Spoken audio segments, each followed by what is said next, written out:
kita akan memulai kredit perumahan berbunga rendah di saat di global bunganya tinggi. Apakah masyarakat yang menjadi tujuan dari 1 juta rumah di perkotaan, 1 juta rumah di pedesaan, 1 juta di pesisir, itu punya daya beli nggak? Laut aja bisa dijadiin ini. Ada rumah gede-gede yang ngisi cuma pembantu, sementara yang lain satu rumah kecil berlima, itu fakta. Fakta. Bangun rumah juga tetap di pinggiran, kerjanya di Jakarta, tetap tidak mengatasi persoalan kan? Yang di luar permukaan ini kan ada orang yang menganggap ini proyek. Nah, ketika misalnya sudah 30% dan kemudian nanti dialihkan menjadi KPR, ternyata nggak ada yang beli, gagalnya kemana-mana loh. Termasuk ke Danantaranya loh.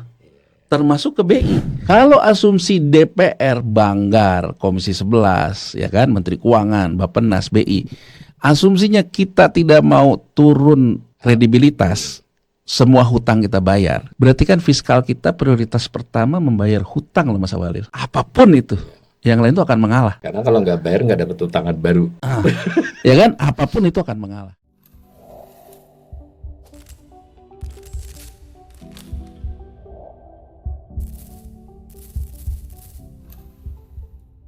Salam cerdas, Ibu, Bapak, Saudara-saudara yang saya hormati. Sesi ngobrol ekonomi kali ini kembali bersama sahabat saya, Mas Yanuarsi. Assalamualaikum Mas Yanuar. Waalaikumsalam warahmatullahi wabarakatuh. Nah, kami berencana hari ini membincangkan soal program unggulan ya, salah satu program unggulan Presiden Prabowo, yaitu program 3 juta rumah Mas Yanuar. Nanti kita mendengar pandangan umum Mas Yanuar terhadap ini dan juga beberapa hal yang mungkin kita mau garis bawahi. Tapi sebelumnya saya pengen melihat tayangan ini aja, ini ringkasannya lah. Pak Prabowo ini tidak main-main, janji 3 juta rumah ini di debat capres terakhir Mas. Jadi state-nya itu tegas lah, nggak bisa dibelok-belokkan lagi kata-kata 3 juta rumahnya. 1 juta di perkotaan, 1 juta di pedesaan, dan 1 juta di pesisir. Dan tampaknya janji itu kemudian di bulan-bulan pertama pemerintahan ditindaklanjuti, ya kan, menjadi bahan yang dikemukakan Pak Menteri berulang kali. Lalu juga ada Satgas kan yang diketuai oleh Pak Hasim, dan selalu menjadi pemberitaan sampai kita podcast ini. Nah, keduanya Pak Hasim maupun Pak Ara ini mengatakan banyak investor asing yang berminat masuk, yang sudah ada berita tanda tangannya, MOU-nya adalah dari Uni Emirat Arab. Nah, tetapi di awal tahun 2020 jalan itu pernah ada pemberitaan, dan ini silahkan pemirsa ngecek ya, jadi yang memberitakan media mainstream ya, ada CNN, ada Tempo, bahwa salah seorang anggota Satgas, itu Boni Jiminang kalau saya tidak salah, itu mengatakan 3 juta rumah itu gratis. Nah, ini mungkin sudah salah satu yang menimbulkan kesimpang siuran. Nah, tidak ada bantahan dari Menteri Aram maupun dari Pak Hasim. Namun baru-baru ini minggu kemarin Mas, 2-3 hari yang lalu di sidang DPR itu ada anggota DPR yang meminta konfirmasi ke Pak Ara gitu, bahwa ini 3 juta rumah gratis, bagaimana Pak Ara kan bilang gratis. Nah, Ara membantah, bukan dia yang bilang gratis. Minta bukti video, tapi ini satu topik lah ya. Padahal biar nggak gratis pun ini bukan persoalan mudah ya. Tapi tambahan gratis itu mungkin mempersulit. Tapi boleh anggap aja gratis ini salah, keselip lidah aja. Yang penting ada 3 juta rumah. Itu kan termasuk program Quick Wins ya. Terus tujuannya untuk MBR. Next. Nah, kita juga dapat. Nah, ini tadi pagi Mas, sengaja saya ini untuk bahwa pagi tadi berarti ini kan berita kemarin semua nih, atau 2 hari yang lalu. Anggota DPR minta pemerintah perjelas narasi program 3 juta rumah. Kemarin loh. Artinya ini kalau enggak tahu ini tayang, ini kami rekaman tanggal 22 ya, 22 Mei. Jadi 22 Mei berarti berita 21 Mei nih. Ini begini masih. Nah, ada pokoknya intinya DPR itu minta penjelasan, bahkan dari Gerindra. Ini menarik kan? Nah, jadi tidak ada soal oposisi nih, soal anggota DPR partai manapun, Mbak. Nah, tapi Pak Hasim sebagai ketua Satgas masih pede ya, ini bisa dongkrak, masih dikaitkan dengan MBG, tapi 4 tahun lagi kata beliau. Nah, semacam ini. Lalu ada, pokoknya saya udah baca berita-beritanya ini, bahkan dari kalangan real estate ya, pengembang itu di luar berita ini sempat melakukan kontra wacana ya, agak kurang setuju gitu. Tapi belakangan ini saya lihat ada kesepakatan nampaknya. Nggak tahu lah, next. Nah, ini saya lihat dari beberapa media kan yang jadi alasannya tuh di kampanye juga kan backlog perumahan. Nah, dari data BPS dengan LPU itu dulu 2023 katanya 12,7 juta backlognya. Backlog itu selisih antara ketersediaan dan kebutuhan ya, backlog. Lalu tapi kata Dirjen Perumahan itu tahun 2000 cuma 9,9 juta, ada hitungan lagi 10,86. Nah, belakangan Fahri Wakil Menteri bilang 15 juta. Nah, ini sebenarnya ada berita lanjutannya Mas, kata Kepala BPS, ini baru-baru semua nih. Tidak sampai 12 juta. Jadi saya kira ini juga serius ini, bahwa bagaimana kita jumlah backlog aja kita nggak tahu gitu. Next. Nah, ini terakhir. Ini data dari Goodstat ya, bahwa tapi saya sudah cek benar dari Kementerian PUPR. Zaman Pak Jokowi kan programnya 1 juta, ini 3 juta. Dan bukan gratis ya. Ini begini, jadi banyak tahun yang tidak mencapai target. Secara keseluruhan 10 tahun ya kurang sedikit. Nah, ini 3 juta kan, jadi kita bisa bayang. Kurang lebih begitu para pemirsa latar belakangnya. Nah, kita pelan-pelan saja dulu. Yang penting pertama kita mau dapat perspektif Mas Yanuar, karena perumahan ini kan di seluruh dunia kan, semua mau negara apapun butuh rumah. Kira-kira konteks kebutuhan rumah dalam sebuah perekonomian, baik itu rumah dalam arti fisik maupun proses membangun rumah itu kan menimbulkan dinamika ekonomi. Itu seperti apa Mas, mungkin gambaran umumnya? Ya, pertama gini Mas Awalil, kalau kita lihat dalam membangun infrastruktur ya, dan kemudian pada saat membangun infrastrukturnya terjadi penyerapan lapangan kerja, terjadi kemudian peningkatan demand terhadap perekonomian, ya beli semen, beli segala macam. Jelas bahwa itu akan mempunyai daya ungkit terhadap GDP. Seperti yang dikatakan Ketua Satgas, Pak Hasim. Nah, kemudian kalau kita kaitkan lagi, infrastruktur itu kan sebetulnya ketika membangun, menyerap lapangan kerja domestik, mengungkit perekonomian domestik. Ketika infrastrukturnya sudah jadi, yang bisa menikmati juga warga negara di negara ini. Jadi yang namanya program perumahan ya, itu selalu menjadi narasi pemulihan ekonomi. Di mana-mana ya. Di mana-mana. Ya kan, narasi pemulihan ekonomi, dan kemudian yang jadi masalah kan sebetulnya kembali lagi ada rebutan tanahnya sebetulnya. Land banknya, ya kan, land banknya. Jadi artinya yang mengakibatkan backlog itu tadi, kesenjangan itu karena soal harga.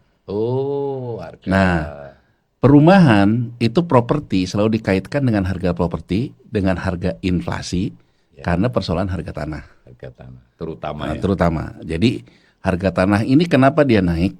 Ya, pertama sebetulnya karena tanah ini dipakai untuk pertanian, pemenuhan pangan.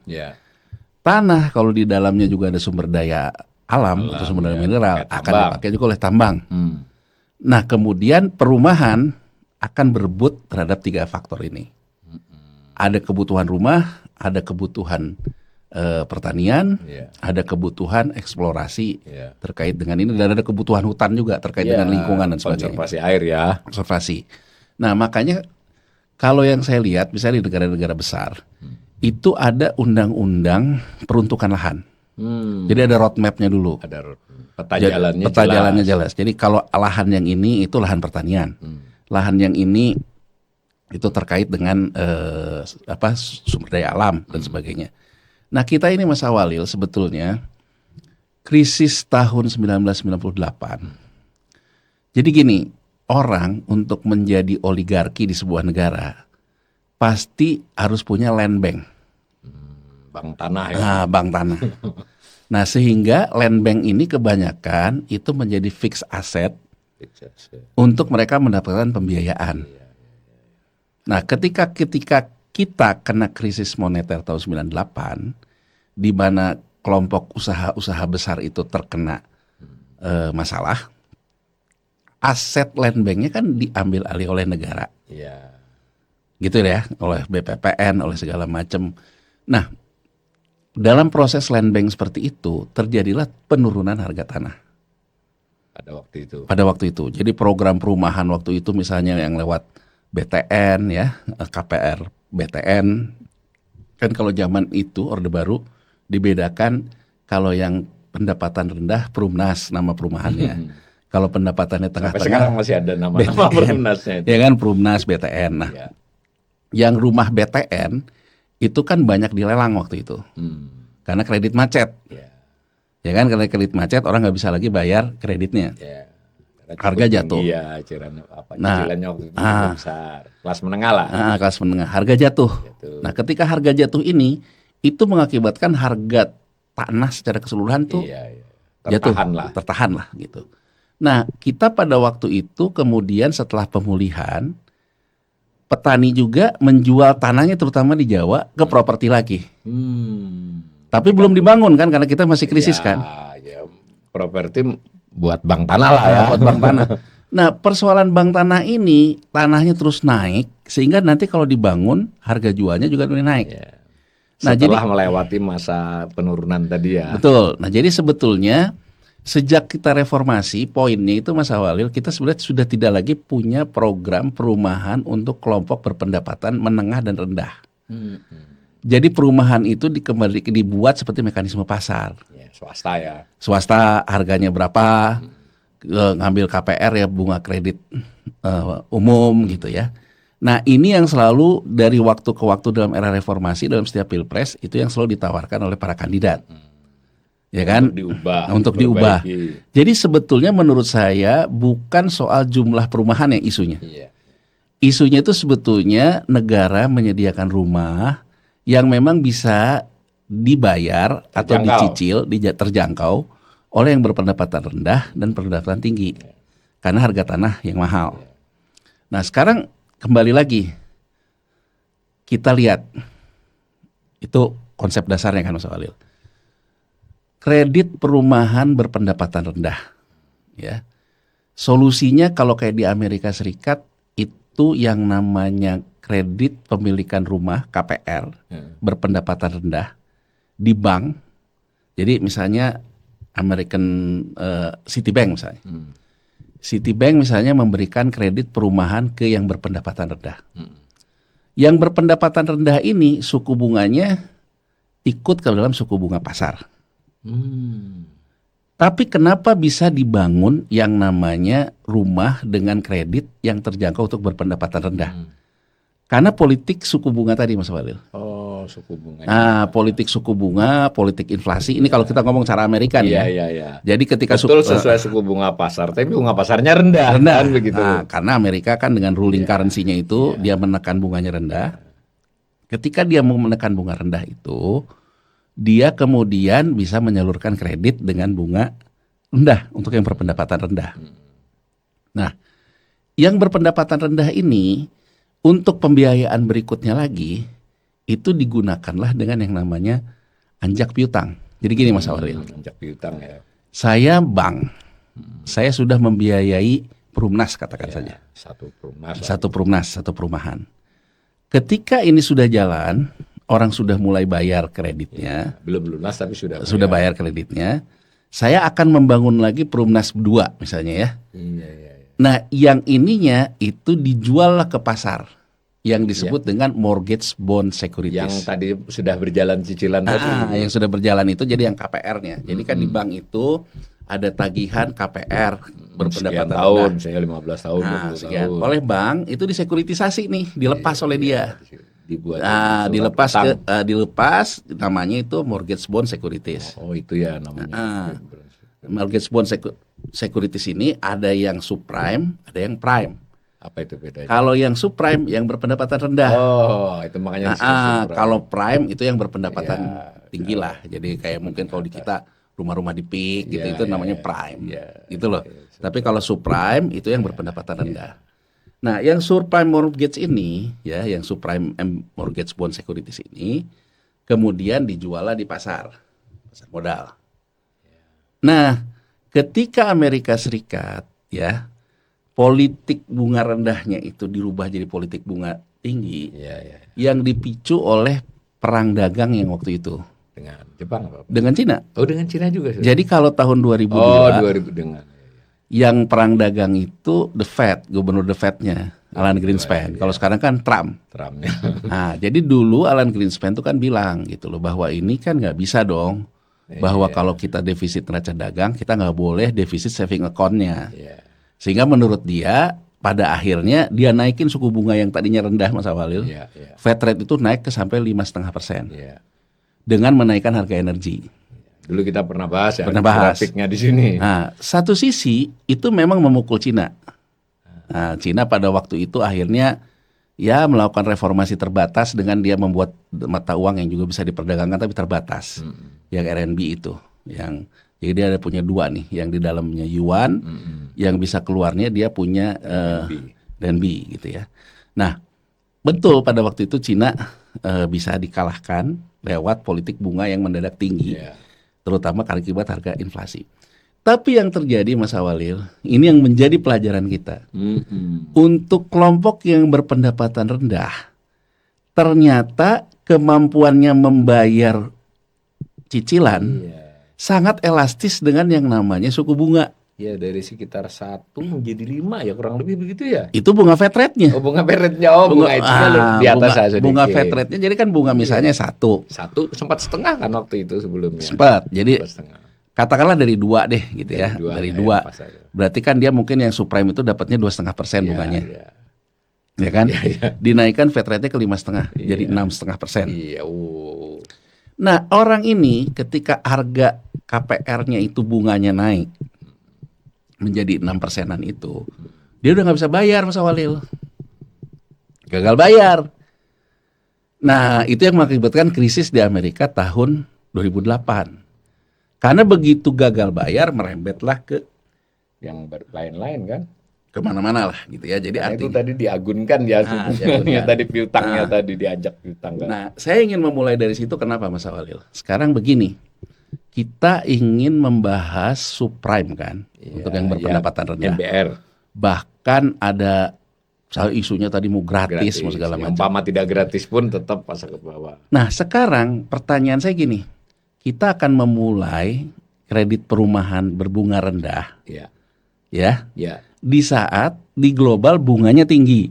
Itu dulu salah satunya. Kuncinya. Kata kuncinya. Bisa saja kita mengatakan bahwa sekarang misalnya BI rate kita paksakan turun. Kita udah bahas di podcast kita sebelumnya. Tapi kan suku bunga realnya dengan real interest ada lag dengan yieldnya. Yieldnya kan tetap di tujuan. Jadi sebetulnya kan bank dalam rangka mengelola likuiditasnya, dia kan tetap aja harus mengelola juga memberikan ke yield, ya kan? Ya bisa sih, kita teoritisnya memang bisa.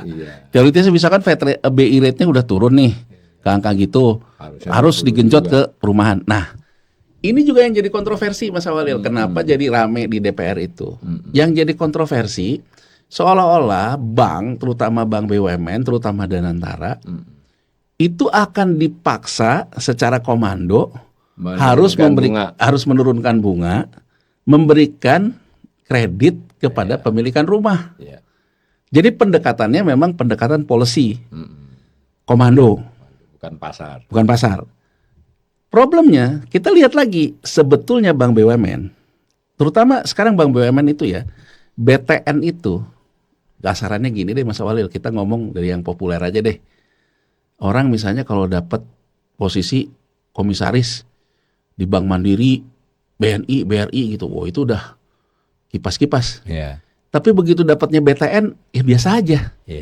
Itu menunjukkan ada bahwa kesan begitu. Itu artinya BTN itu dia masih menanggung yang namanya beban akibat krisis 98 terkait dengan ketidakmampuan kelompok rendah untuk membeli rumah kan, Mas Walil? Masih. Nah, sekarang pertanyaannya adalah, kalau misalnya BRI, Mandiri, BNI dipaksa untuk menyalurkan dananya kepada properti, pertanyaannya, berarti Mandiri, BRI, BNI akan mengurangi proporsinya dalam menempatkan di surat utang negara.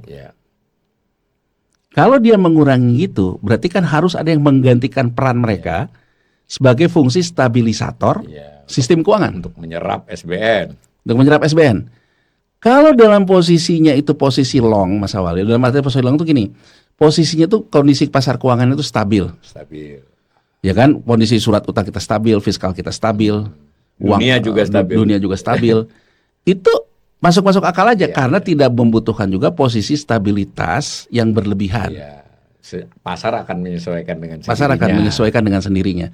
Tapi kalau kondisinya itu penuh ketidakpastian, seperti sekarang, kita menggeser instrumen ketidakpastian yang itu ditempatkan di portofolio surat utang negara untuk menjaga stabilitasnya, juga mungkin disimpan di emas segala macam.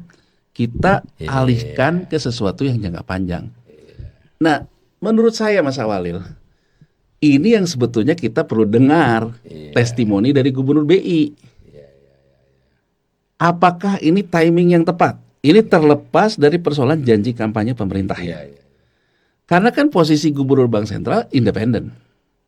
Jadi kan bisa saja, misalnya ya kita ambil contoh, Trump punya program sebagai pemenang pemilu. Dia bilang, Gubernur The Fed Jerome Powell terlambat merespon apa yang menjadi program dia. Yang kemarin dia minta turun bunga. Tapi kan Gubernur The Fed dia bilang dengan testimoninya bahwa justru dengan program Trump kemungkinan besar akan terjadi inflasi di kemudian hari, sehingga dia mengambil stance policy yang berbeda sama pemerintahnya. Mendahului kurva ya. Mendahului kurva.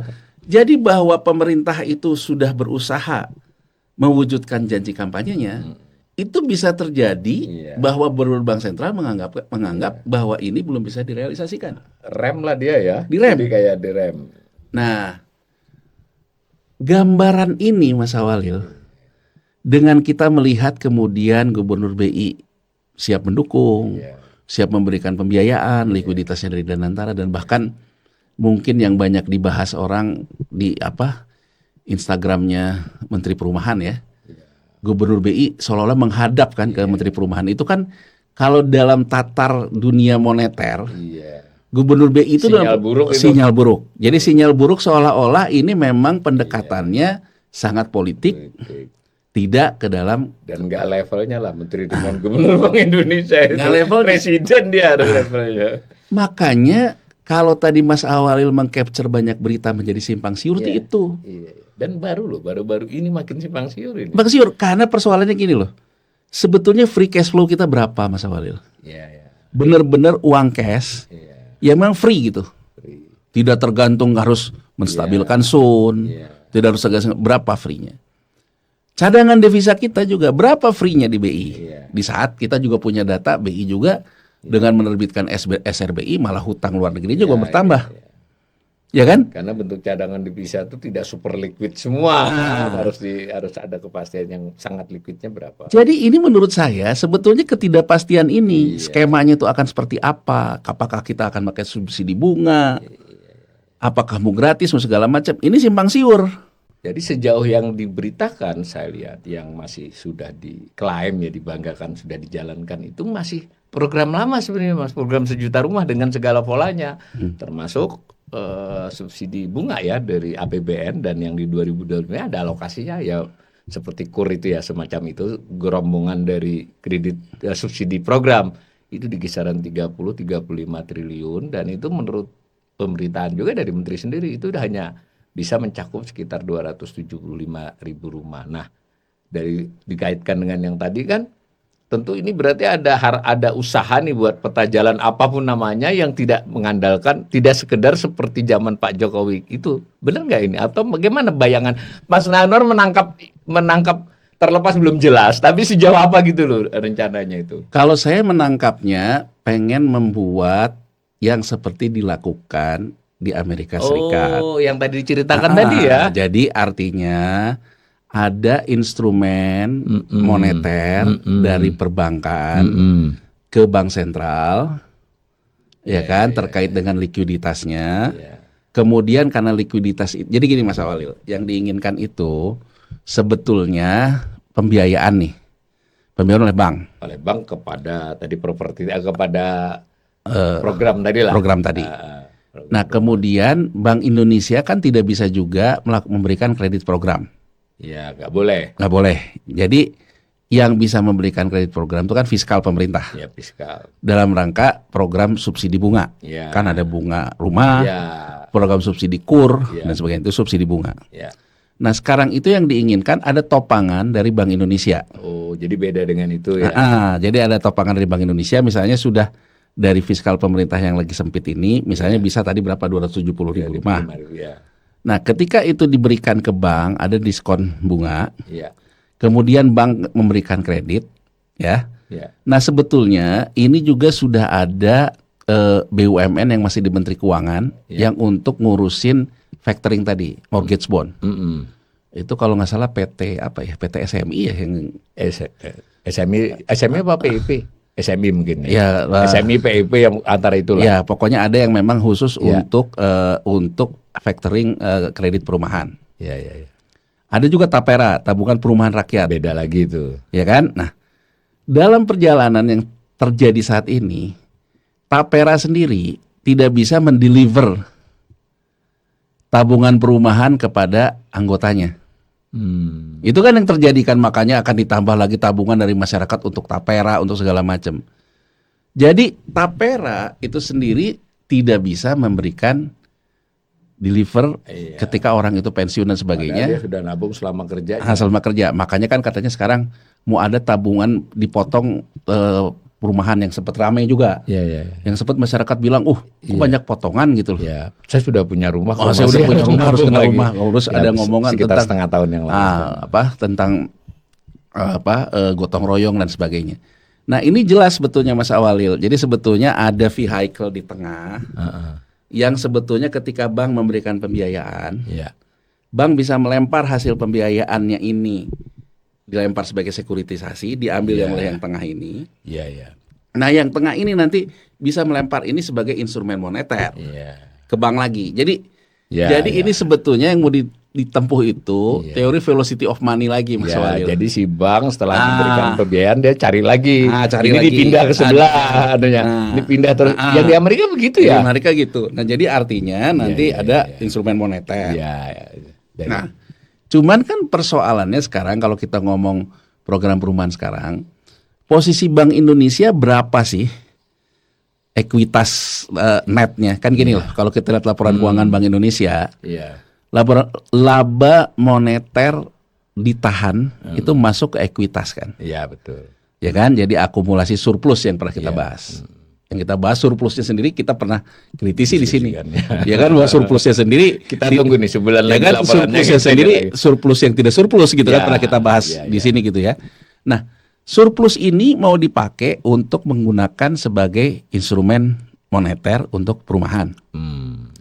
Pertanyaannya, dengan sekarang misalnya Bank Indonesia harus melakukan stabilisasi moneter dan sebagainya, kan bisa saja surplus lama pun berkurang. Ya kan? Kedua, yang menjadi catatan saya, apakah kita gini loh, kita memberikan APBN, katakan saja hitungan kita, kalau suku bunga KPR itu katakan aja 6%. Orang-orang yang secara populis dikatakan wartawan mau dapat jatah, segala macam apa. Berdasarkan hitungan upahnya masuk gitu Mas Awal. Nah, suku bunga real kita misalnya katakan aja 8%. 2% dikatasi oleh APBN misalnya dengan program 1 juta rumah tadi. Nanti yang uang terbatas ini diputar lagi biar bisa multiplier ke pembentukan rumah, di leveraging lah.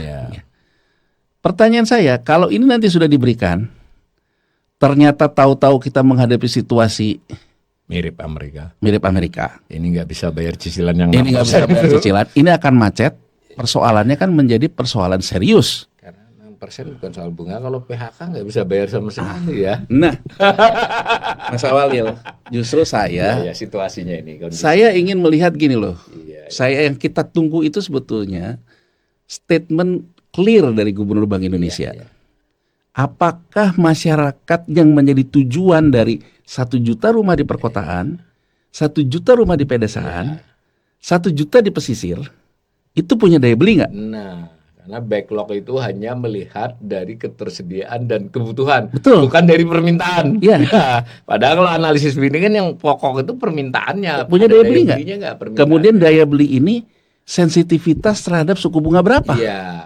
Jangan-jangan kayak orang di Amerika itu naik sekian persen nggak bisa lagi. Makanya kan di DPR banyak mempertanyakan, ini kalau nggak gratis skemanya apa? Kan kalau gratis kan berarti pemerintah akan menanggung semua biayanya.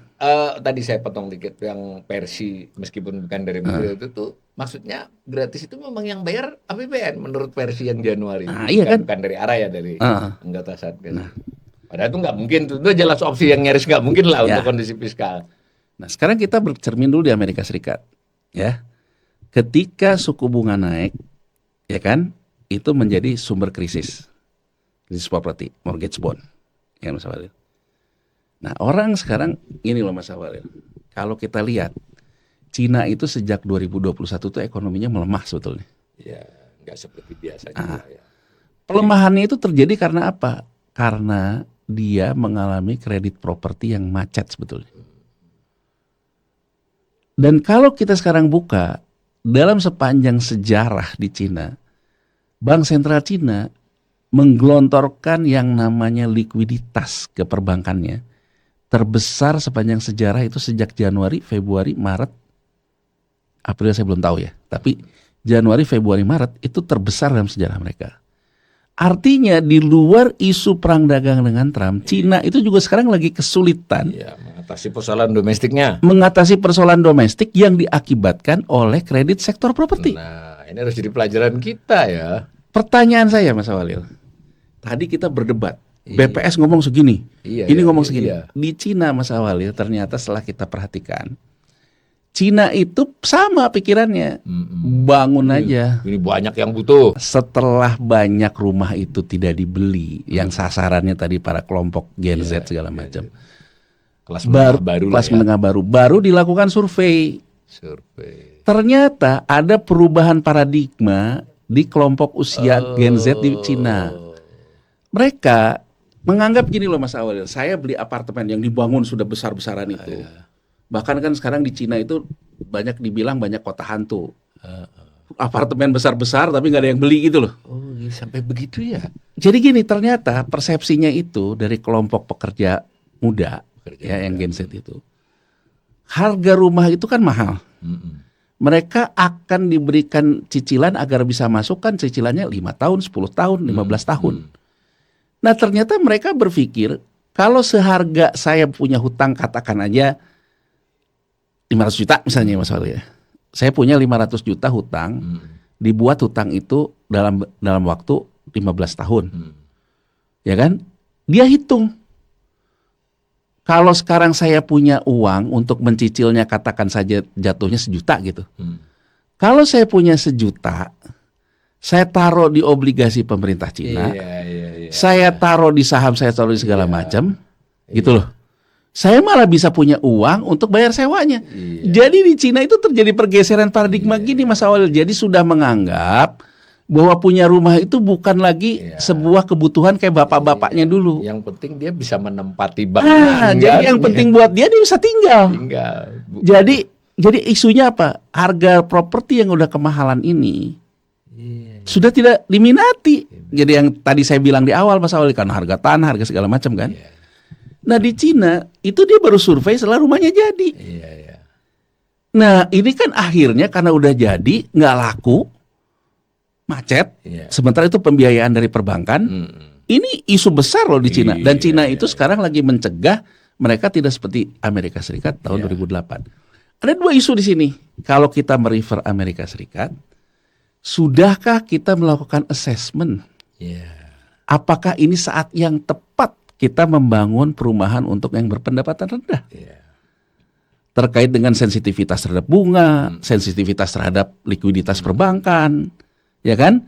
Kemampuan kita bertahan dalam fiskal kita yang cukup sempit dalam 3 tahun ini. Kan ini kan harus ada assessment yang tepat. Kalau assessment yang tepat, persoalan janji kampanye yang tertunda karena ada assessment, itu hal yang menurut saya bisa dikomunikasikan. Yang penting bukan pemerintah sudah mengupayakan. Kalau gubernur BI-nya mengatakan bahwa ini bukan saat yang tepat.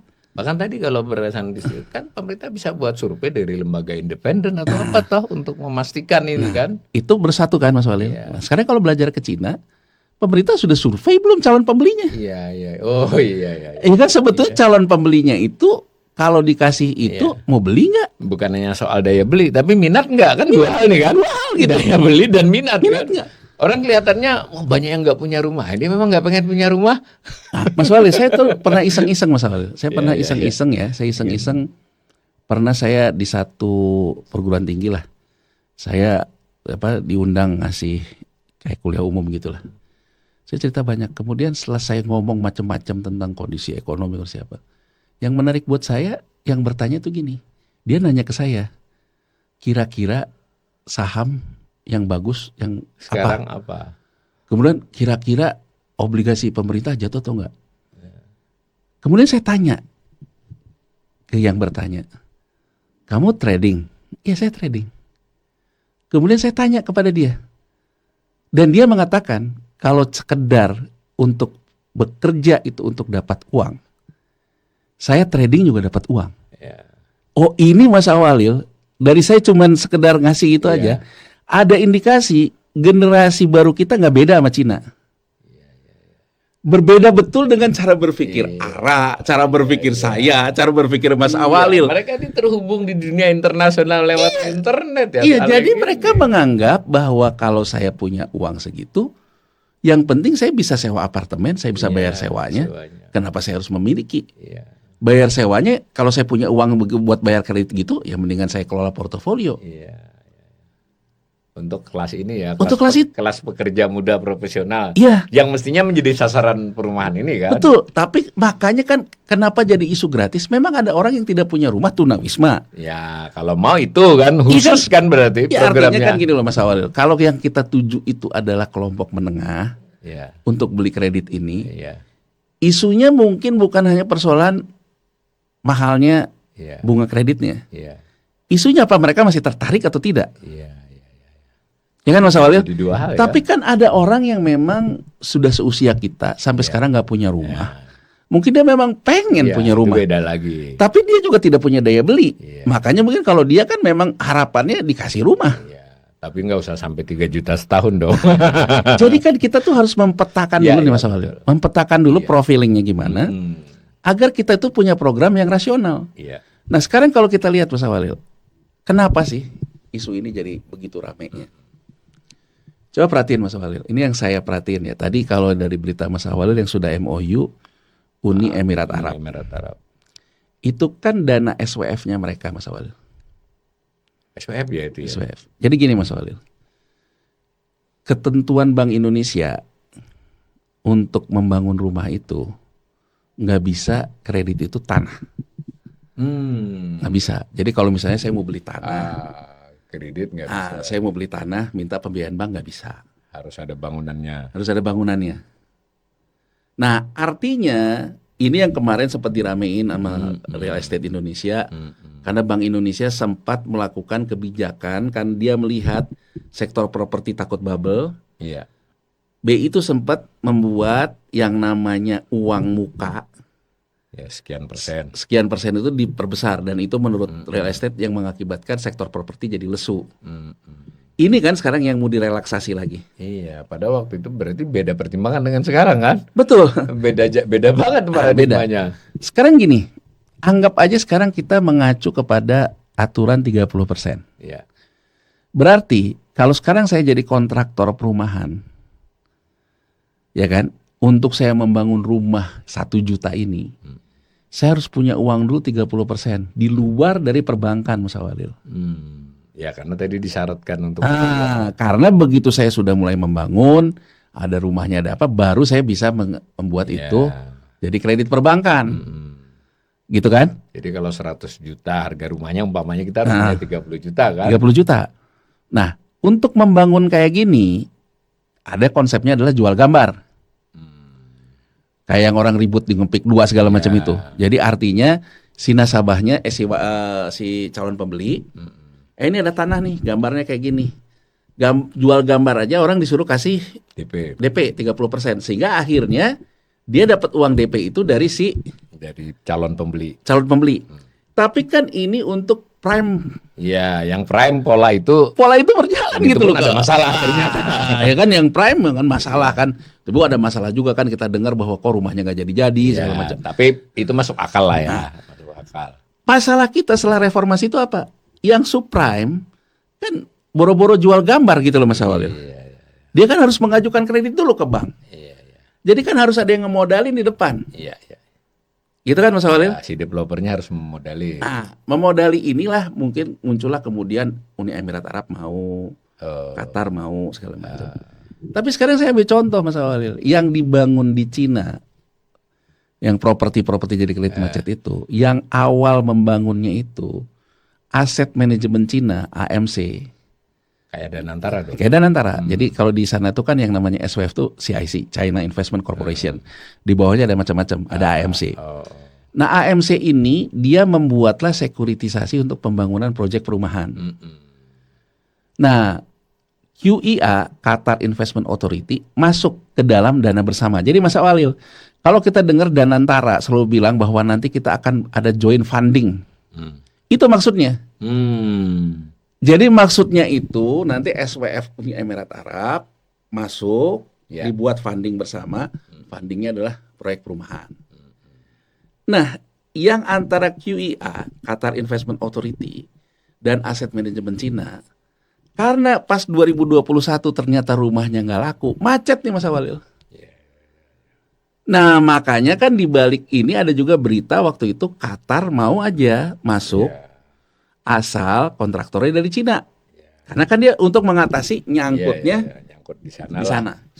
Tidak-tidaknya membagi risiko ya. Betul. Nah, saya ingin memberikan perspektif lain. Artinya, Danantara ini akan ngajak siapa? Emirat Arab untuk yang 30% tadi. Nah, ini Mas Awalil, jangan sampai itu karena di sini ini kan ada arranger fee ya. Ya kan, arranger fee kan ibaratnya rumahnya laku nggak laku. Kalau sekarang sebagai arranger saya yang mendatangkan fund itu, saya dapat 1% aja udah berapa? Kayak orang komisi jual kredit aja. Sales yang penting udah selesai. Itu Mas Awalil, kita itu menurut saya harus membicarakan juga yang di luar permukaan. Yang di luar permukaan ini kan ada orang yang menganggap ini proyek. Termasuk ketika mendatangkan fundingnya. Nah, ketika misalnya sudah 30% dan kemudian nanti dialihkan menjadi KPR, ternyata nggak ada yang beli, gagalnya kemana-mana loh. Termasuk ke Danantaranya loh. Termasuk ke BI. Jadi menurut saya ini bisa jadi sistemik risk, pemicu krisis kita malah. Sekuat Amerika aja begitu kan. Cina belum krisis tapi sudah mulai mereka cepat malah mencoba ngatasi. Kita masa mau mengulangi sejarahnya. Nah, berarti kan gini loh Mas Awal, yang harus kita tanyakan ke Gubernur BI.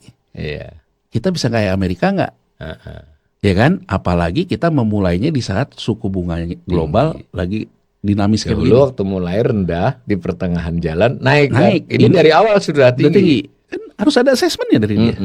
Ada perhitungannya lah. Nah, terus apakah kita bisa kayak Cina nggak? Terjadi persoalan daya beli yang dituju itu sudah tidak mau beli rumah.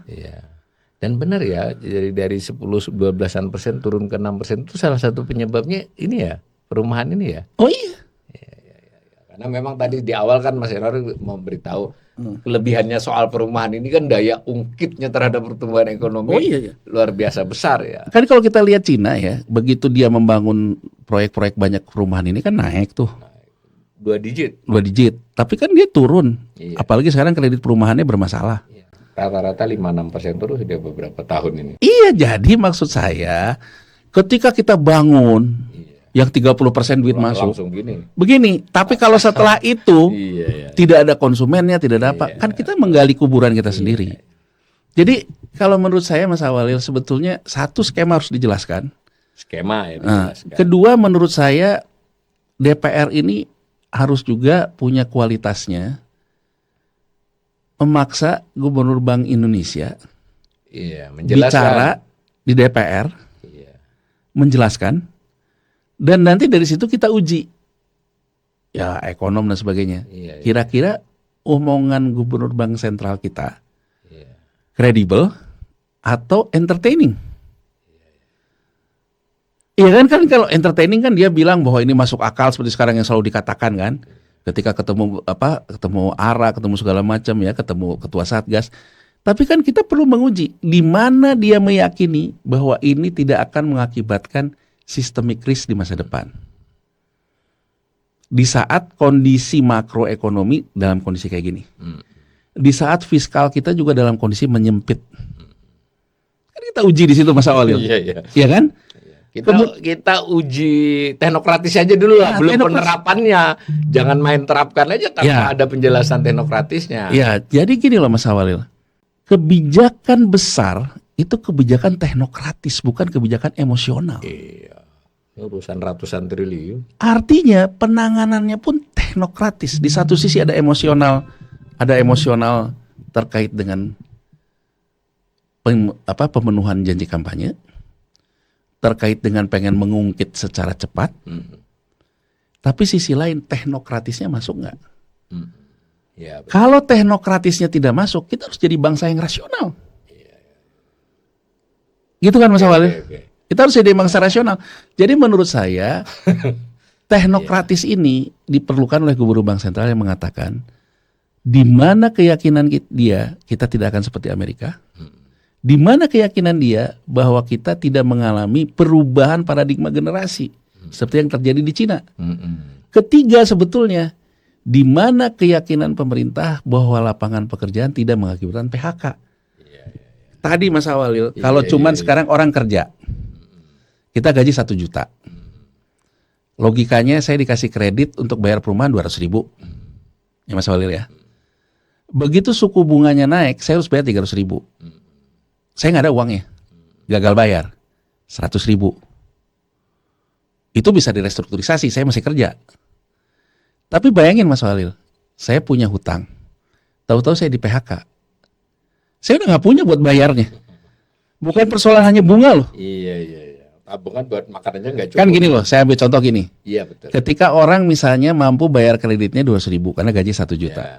Begitu suku bunga naik, mungkin bank bisa mengatakan, oke, asal pokoknya aja, bunga jadi piutang. Tapi kalau untuk pokoknya aja saya udah nggak bisa bayar karena saya di PHK,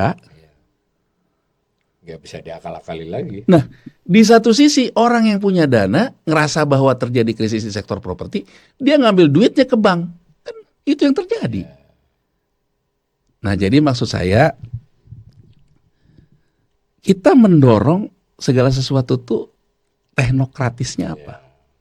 Ini pemirsa, saya potong sedikit Mas Yanuar. Jadi dari pembicaraan tadi, kita berdua ini mengakui ya bahwa ada backlog kalau pengertiannya adalah ketersediaan rumah dan kebutuhan akan rumah. Berdasarkan perhitungan jumlah keluarga dan jumlah rumah yang ada. Itu hitungan teknis kan. Nah, yang kedua dari itu pun di antara yang sudah punya rumah pun ini ada tambahan isu lagi. Di antara yang sudah punya rumah tadi, misalnya tadi 15 juta kita terima ya. Yang sudah punya rumah ini ada yang kurang layak. Itu 2 kali lipat Mas ternyata 26 jutaan menurut info sementara. Tapi ini belum dibicarakan nih yang rumah tidak layak, yang dibicarakan nih yang backlog ini. Tapi dari uraian Mas Yanuar tadi ini juga harus berjelas dulu. Itu kan hitungan jumlah keluarga, jumlah rumah yang ada kan.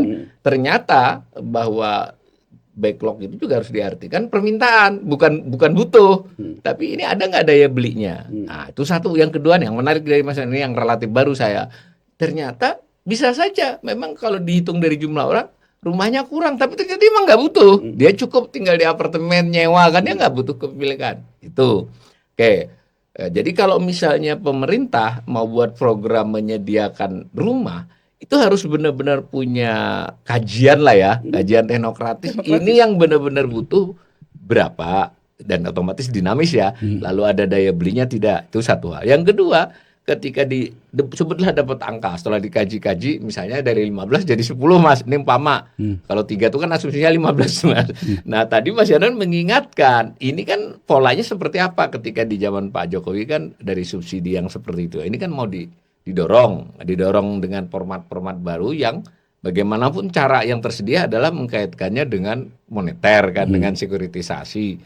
Nah situasinya sejauh penilaian Mas Yanuar itu tidak kondusif untuk itu karena suku bunga yang masih tinggi, daya beli tadi sudah daya belinya menurun dan ada potensi lebih menurun lagi. Di dunia internasional pun begitu kan, karena justru ya seperti Cina kan malah dia pengen dengan Emirat Arab tadi, kita menduga, tentu Januar baru menduga ya. Jangan-jangan juga mereka mau ke sini karena memang sedang pengen menyalurkan dananya dalam konteks ini ya untuk menyelamatkan proyek di sana dan seterusnya. Jadi ini bukanlah persoalan yang sederhana kan. Maka kalau Mas Januar saya tangkap tadi, daripada memaksakan bahwa kata-kata 3 juta rumah, lebih baik membuat program dengan kajian teknokratis diumumkan, dan yang lebih penting tadi kalau memang dia menggunakan instrumen moneter, kita sederhanakan itu ya, pakai instrumen moneter untuk tidak hanya instrumen fiskal. Selama ini kan instrumen fiskal aja tuh. Kalau pakai instrumen moneter itu harus jelas juga Bank Indonesia memakai itu, argumennya apa kan? Apakah memang siap? Karena di sisi lain diskusi di kanal ini berulang kali juga. Sementara ini kelihatannya baik-baik saja otoritas moneter, tapi menyimpan beberapa potensi yang jika terjadi apa-apa bisa sakit kan. Dia seperti kebijakan fiskal udah jelas-jelas sakit. Nah, orang sakit ini kan daya dorongnya kan ya sebatas itu saja. Nah, itu yang sejauh kita diskusikan. Tapi saya ingin menggali lebih jauh. Kalau dengan posisi seperti itu, Mas Yunwar, lebih konkretnya bagaimana? Sebenarnya mestinya soal program 3 juta rumah ini dilihat secara teknokratis ya kita. Menurut saya ini bukan saatnya. Ya. Jadi menurut saya, kalau saya, ini menurut saya ya, makanya kan kita tunggu dari Gubernur BI. Ya. Kalau menurut saya harusnya Gubernur BI mengatakan bahwa ini bukan saat yang tepat untuk melakukan program ini. Ya, jor-joran lah ya. Jor-joran. Menurut saya, Menteri Keuangan pun harusnya mengatakan ini bukan saat yang tepat. Dioptimalkan yang ada saja. Nah, jadi fiskal. maksudnya kita kan harus membuat fiskal kita yang prudent. Iya. Mas Awalil, ini kan teori berpikirnya ingin meningkatkan G kan, belanja pemerintah. Iya, iya. Ya kan? Iya. Belanja pemerintahnya kalau kita lihat, kita mendorong sektor swasta yang bergerak. Para kontraktor properti ini, sehingga dia punya segala macam daya beli ini. G mengendorse, I-nya bergerak naik. Nah, I-nya bergerak baik. Kita lihat gitu, dalam kuartal 1 aja G kita menurun. Yeah. Berarti kan kemampuan fiskal kita tuh menurun. Kontraksi itu. Kontraksi kan. Kalau sekarang dipaksakan seperti ini, mungkin kan harus ada yang ngalah. Yang ngalah misalnya PNS gajian telat kan gitu loh Mas Awil ya. Jadi artinya ekstrimnya kan begitu. Ekstrimnya gitu. Gaji ke-13 ditunda sampai bulan ke-13. Ya, saya misalnya ngambil contoh aja Mas Awil ya. Statement yang diberikan oleh Ketua Komisi 11 DPR RI, kan, Misbakun. Misbakun mengatakan, kenapa sih rating agensi melakukan koreksi terhadap kita? Padahal Indonesia tidak pernah ada dalam sejarahnya tidak bayar hutang. Iya, bunga aja nggak pernah telat. Bunga aja nggak pernah telat. Itu argumentasi dia. Tapi kalau saya kembalikan lagi, kalau ada statement itu dari DPR, jangan-jangan DPR merasa bahwa kita punya potensi. Iya. Kan sesuatu yang tidak perlu dibicarakan, dibicarakan. Nggak pernah jadi masalah. Nggak ada masalah, tahu-tahu dibicarakan. Ya kan? Berarti ada indikasi akan ada masalah. Akan ada masalah di situ. Kan saya juga bisa ke sana gitu ya asumsinya. Penafsirannya bisa ke sana. Tapi maksud saya, kalau asumsi DPR banggar Komisi 11, ya kan, Menteri Keuangan, Bappenas, BI, asumsinya kita tidak mau turun kredibilitas, semua hutang kita bayar. Berarti kan fiskal kita prioritas pertama membayar hutang loh Mas Awalil. Hutang dan bunganya. Hutang dan bunga. Yang lain tuh akan mengalah loh. Apapun itu. Apapun itu. Yang lain tuh akan mengalah. Karena kalau nggak bayar nggak dapat hutangan baru. Ya kan? Apapun itu akan mengalah. Iya betul. Nah begitu nanti juga yang selalu dikatakan oleh BKF, Kepala BKF, Badan Kebijakan Fiskal. Dia bilang salah satu indikator kita itu masih bagus, SBN kita masih laku di tengah ketidakpastian global. Artinya, karena kita mampu bayar sini, di revolving sama yang ini. Nah, revolving ini, itu kan kita udah lihat, kepemilikan BI juga membesar. Artinya tidak seluruh pihak mau revolving kan? Iya, artinya saya ingin mengatakan situasi kasat mata yang kita lihat saat ini, free cash flow yang dipunya oleh Bank Sentral dipakai dulu untuk menopang fiskal. Betul. Begitu juga di perbankan. Coba sekarang kita hitung Mas Wali. Berapa sih? Orang kan selalu tergiur oleh gini loh. Laba ditahan yang belum dialokasikan di Bank BRI misalnya. Angkanya 270 triliun misalnya. Kita jumlahkan deh bank yang besar ini, BRI, Mandiri, BNI. Hitungan saya itu sekitar 700 triliunan. Betul itu free cash flow? Gitu kan Mas Walil ya pertanyaannya. Karena judulnya laba yang ditahan. Laba ditahan. Ini kan laba ditahan di sisi pasifa nih. Iya. Kita lihat tuh. Laba ditahan, seperti kita pernah bahas juga tentang soal dageran lebih, gitu loh Mas Walil. Itu hanya boleh ditempatkan di kas setara kas. Ya, harusnya ya. Kita lihat, angka ini imbang nggak dengan kasnya? Enggak. Iya. Imbangnya kemana? Ke setara kas. Iya. Setara kas itu kemana? Ya ke surat utang negara, segala macam. Ya, meskipun jangka pendek tetap aja surat utang kan, Ya. SPN. Jadi kalau sekarang ini ingin dialihkan kepada pemberian kredit, berarti bank melepaskan ini. Iya. Melepaskan SRBI, melepaskan segala macam. Berarti BI akan ditambah lagi dalam memberikan likuiditas ke pasar finansial kita. Nah menurut saya Mas Awalil, ini kan harus dipetakan secara teknokratis. Betul. Masuk akal nggak gitu? Iya. Seberapa kuat itu BI, seberapa sehat bank ketika dia Iya. paksa begitu kan?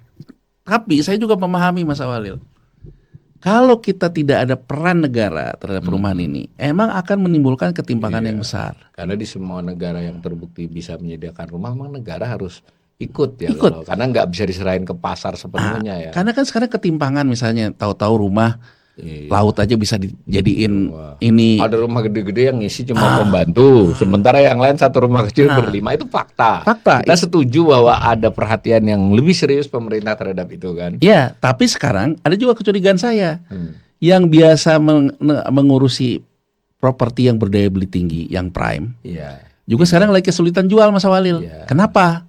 Karena orang-orang ini sekarang mengalihkannya ke emas kan, Iya. bukan lagi ke menyimpan tanah. Karena dia mikir nanti setahun-tahun lagi harga rumahnya juga turun. Turun. Nanti saya beli pada saatnya. Nah, jadi saya ingin mengatakan, Ya, jangan-jangan ini yang developer yang biasanya punya konsumen, konsumennya sekarang yang orang-orang kaya ini lagi tidak ke properti, Iya. dia memanfaatkanlah ya yang penting usaha bisa jalan, memanfaatkanlah program 3 juta rumah ini.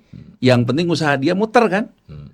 Nah, janganlah. Sudah melihat ngincer itulah ini. Iya, kita perlu menggarisbawahi Presiden Prabowo kan selalu dengan identik dengan bocor gitu. Program yang bagus itu jangan bocor. Bocor itu tidak selalu terkait dengan uangnya bocor, tapi bocor secara konsep juga bocor loh Mas Walil. Bocor di akses. Bocor secara konsep, bocor secara tata kelola, dan juga bocor secara uang ya, korupsi. Jadi maksud saya program yang baik itu harus juga diatasi dengan teknokrasi yang baik. Kalau memang teknokrasi dan asesmennya baik segala macam, ya kita go. Tapi kalau misalnya enggak, ya kita memang harus berpikir dulu bagaimana bertahan gitu loh. Berarti jangan jadi mitos kan, 3 juta. Jadi angka itu harusnya menjadi akibat kan. Terlepas itu janji ya. Iya. Harusnya kan akibat kan angka itu. Kalau butuhnya 500.000 ya 500.000 kan. Saya mau ambil contoh Mas Awal. Program 3 juta listrik itu loh. Ya. Zaman Jokowi pertama segala macam. Menaikkan itu daya. Sekarang udah tercapai kelebihan daya. Bingung nyalurkannya kemana. Kemana? Pembangkit itu ya segitu nggak bisa dikurang-kurangi kan. Sampai Mas Awalil, PLN itu mendapatkan waiver dari Menteri Keuangan. Menteri Keuangan sampai menerbitkan Perpres bahwa IPP ya power plant yang dibangun untuk program 3,5 juta kilo kWh itu kan itu kalau berdasarkan PSI ISAK standar akuntansi nomor 8 itu kan harus dibiayakan tuh oleh PLN. PLN dikecualikan tidak menggunakan ISAK 8 lewat Perpres.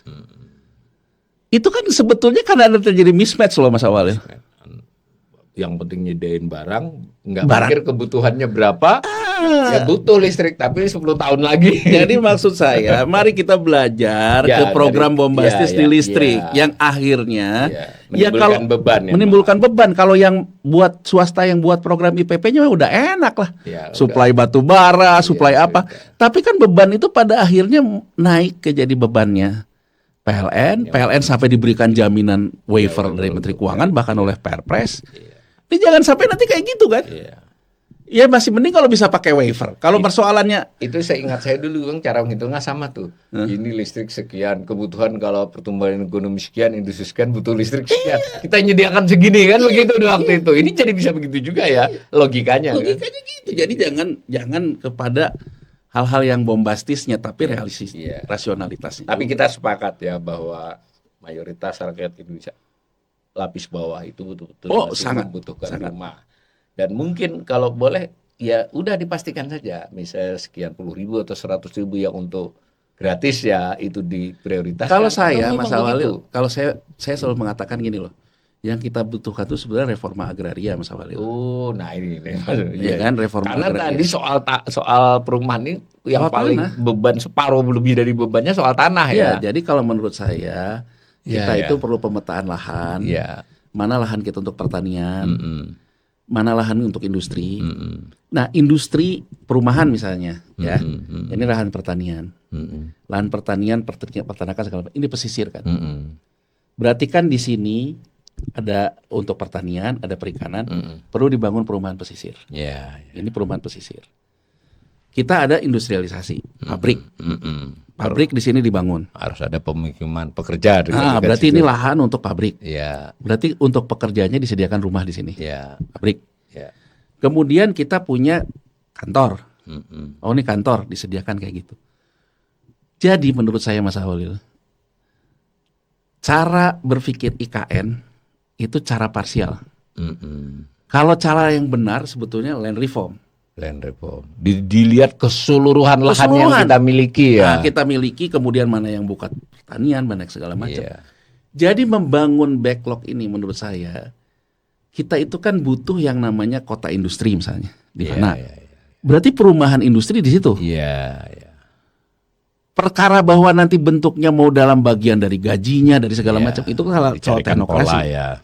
Terkait di pesisir, terkait dengan masyarakat kita yang memang sangat tidak mampu, memang kita harus sediakan Yang perumahannya. gratis ya untuk tertentu ya. Jadi menurut saya ini kita udah punya petanya belum? Mm-mm. Jangan main 1 juta Saya- semua. Saya masih ingat Mas Awalil pas saya studi banding ekosistem pertanian di Amerika Serikat ya. Jadi saya tanya, ini kalau lahan pertanian ini boleh diperjualbelikan? Boleh. Tapi di Amerika Serikat Oh. tidak boleh mengalihfungsikan Mas Awalil. Kalau dibeli lagi harus untuk pertanian. Pertanian lagi, jadi misalnya saya beli sawah. Ya saya beli sawah, saya nggak boleh merubah sawah itu menjadi rumah terlepas saya punya tanah. Bahkan Jadi- beberapa jenis pertanian sudah ada batasan peruntukannya ya, Iya. tidak murni tani sembarangan kan, nantinya ini apa gitu ya. Itu kan hukum agraria Mas Awalil. Iya, Negara kapitalis kayak Amerika Serikat loh. Yang ibaratnya saya udah beli ya terserah saya. Iya. Mau saya mabuk kayak di situ kan gitu. Ternyata Ternyata ada enggak. aturan. Ada aturannya. Ada Kalau aturan. sepanjang itu tanahnya peruntukannya itu ya dia harus tetap itu. Nah, menurut saya kan yang kita perlukan itu sebetulnya kebijakannya ini. Ya, ya. Kebijakannya jelas tapi konsistensi melaksanakannya juga, karena kan sebenarnya pada tingkat daerah kan ada RT RW, kadang RT RW di daerah-daerah juga ada perubahan-perubahan yang aneh-aneh kan, artinya kan ini nasional ya. Artinya gini loh Mas Awal, saya mau mengatakan Amerika Serikat yang berhaluan kapitalisme, Iya pun. urusan agraria sosialis. Iya. Apalagi kita yang presidennya punya program sosialis. Ya. Berarti kan kalau sosialis itu programnya di agraria, bukan di penciptaan Rumah. rumahnya. Iya. Apalagi tadi sudah faktanya memang rumah itu harga terbesarnya itu adalah tanah ya. Iya. Bukan soal harga saja, ketersediaannya juga kan tadi. Iya, sekarang misalnya ya kita bangun rumah. Ya kan, bangun rumah di Jakarta karena orang banyak yang tinggalnya, bangun rumah juga tetap di pinggiran, kerjanya di Jakarta, tetap tidak mengatasi persoalan kan? Iya. Iya kan, tetap tidak mengatasi persoalan gitu. Jadi artinya menurut saya tuh ini persoalan yang seharusnya itu ditata dengan teknokrasi. Iya, jadi tidak dijawab dengan narasi terlepas kita tuh yang waktu kampanye 3 juta, 1 juta, 1 juta itu oke lah. Tapi kan kemudian harus diterjemahkan, ditindaklanjuti. Ya bukan ngeles, tapi bagaimana lebih rasional kan. Ngumpama mengarah ke besar pun nggak apa-apa tahun pertama sekian ratus ribu. Tapi tadi Yanwar menekankan bukan urusan jumlahnya pemirsa. Tapi tadi dimulai dulu dengan pemetaan, dan pemetaan itu harus teknokratis, bukan suka-suka. Pemetaan yang terkait dengan perekonomian keseluruhan kan, tidak hanya soal rumah kan. Iya. Nah, Di podcast kita sebelumnya tuh ada yang komen Mas Walil. Ada yang komen kayak dia mau komen Perdana Menteri Singapura menjelaskan secara detail ke masyarakatnya rintangan dan sebagainya, tantangan, tapi kita mari melangkah bersama gitu kan. iya, Nah, artinya bahwa sekarang menjelaskan bahwa iya. pemerintah punya gini tapi kondisinya kayak begini kayak begini. Iya. Itulah komunikasi literasi sebetulnya Mas Awalil. Iya. Dan pemimpin mengajak yang dipimpin itu berjuang bersama kan? Kan gini begitu. loh, kalau misalnya masyarakat yang tidak banyak tahu, dia dibilang, oh nanti saya akan dapat rumah, ya kan? Iya, Gratis, taunya nggak gratis. iya. Oh saya akan dapat rumah, suku bunganya rendah. Begitu tuh nanti ada uang mukanya saya nggak punya. Iya. Gitu kan? Iya. Nah jadi daripada memberikan glorifikasi terhadap kegureman, lebih baik kita menjelaskan kegureman, kita atasi kegureman itu bagaimana, kita punya apa, dan kita melakukan adjustment. Menurut saya hal itu wajar. Wajar. Dan menurut saya gini loh, kalau misalnya pemerintahan ini hasil pemilu tidak hilang muka, ya itulah pentingnya gubernur bank sentral yang independen. Jadi sebetulnya assessment Ya. ini harus datang dari gubernur bank sentral. Ya, jadi ada alasan teknokratis. Alasan Bahwa ini teknokratisnya. harus ditunda dulu atau sekurang-kurangnya pelaksanaannya tahapan-tahapannya yang dimungkinkan gini nggak langsung 3 juta seperti itu ya. Makanya kalau sekarang sinyalnya Pak Peri, Gubernur BI sudah mendukung, asal jangan, kalau memang Pak Peri meyakini itu secara teknokratis, Iya jelas kan? kita tunggu penjelasannya gitu. Jadi bukan hanya sekedar, Iya. jangan sampai karena merasa tertekan secara politik ya. Gitu loh. Gitu ya pemirsa. Jadi kali ini kita sudah mencoba membahas tentang perumahan rakyat. Sekali lagi maksud kami berdua ini menduduk soalkan masalah. Ya, Jadi memetakanlah bahwa nanti mungkin di antara pemirsa termasuk yang suka komen di kita punya pandangan lain silahkan tulis, kita juga baca-baca biar untuk podcast berikutnya kita bisa ada pengkayaan lah. Nah, jadi tetapi nampaknya dari beberapa podcast ini memang salah satu yang kami rekomendasikan kepada otoritas itu jadi bukan hanya pemerintah, ada Bank Indonesia juga mungkin lebih diperkeraslah upaya berkomunikasi, dan komunikasi itu tidak selalu persoalan populis, tapi komunikasi yang punya narasi teknokratis supaya dia kita juga yang orang ya sebutlah kita intelektual ya tanda petik itu juga bisa ikut melakukan dialektika bahkan kita kan banyak juga nih yang kok kanal Awali Rizky terutama dengannya kritik terus ya, masalahnya ya kita merasa sisi itu yang kurang gitu, bahwa nanti kalau perlahan-lahan dialektikanya jadi kita tidak keberatan kita nih mengatakan yang sudah bagus ya, betul ya Mas Januar? Kan gini Mas Awalil, kawan yang baik dari pujian ya kritik. Ya. Begitu. Gitu loh kan, kalau yang memuji udah banyak lah ya, yang ikut memerintah ya kan, yang ikut kalau kita bagian mengkritik, tapi bahwa kita kritik itu harus dipandang sebagai kawan yang baik dari pujian. Nah, betul, dan tidak bosan-bosannya saya katakan ekonom seperti kami ini bisa salah, yang tidak boleh itu berbohong. Demikian ya, mudah-mudahan siaran ini bermanfaat. Mas sebenarnya ya, yang saya pikirin dulu saya pernah buat waktu zaman